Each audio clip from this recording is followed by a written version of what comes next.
This is the final milestone in your solar project, and it's an important one. In this video, we're going to talk you through the SREC account creation and reporting setup, step by step, so you can make sure everything is set up correctly and you receive your payments from the state. This video, you can pause and rewind and come back to it anytime. You'll receive an email from the New Jersey ADI program. Inside that email will be your certification number, along with steps 1 through 4. That certification number is critical. You'll use it throughout this entire process. Step 1 is creating your account at PJM GATS. When creating the account, enter all of your personal information. Select generator. If a field is not marked with an asterisk, do not fill it out.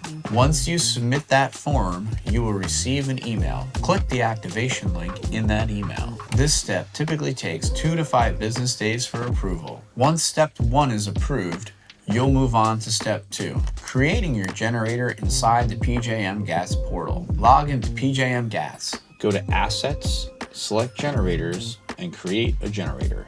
You'll need your site address, your system size, your system's AC and DC system size. You will also need your azimuth and tilt of each array, as well as the size of your modules. Please refer to your plan set for that information on page 4. You'll also need your certification number from that original email. If there's anything you can't find, please reach out to us and we'll help you out. Once you save the generator and enter the certification number, this step will take another 2 to 5 business days to approve. After your generator is approved, you'll move on to step 3.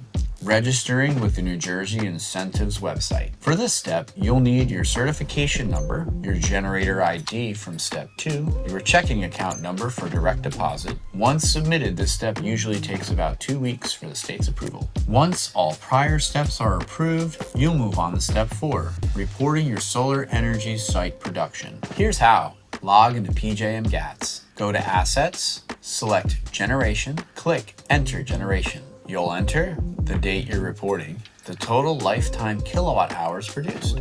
When you hit save, you'll see a message asking if you want to break the production down across multiple months. Click yes, then hit save again. At that point, your reporting is officially submitted. Once your reporting is approved, payment typically arrives via direct deposit within 4 to 6 weeks. That completes your SREC setup and reporting process. Your solar project is now fully closed out and your credits are officially being tracked. If you ever get stuck at any point, don't guess. Reach out. We're here to make sure this gets done correctly. Congratulations, and welcome to the long-term benefits of solar.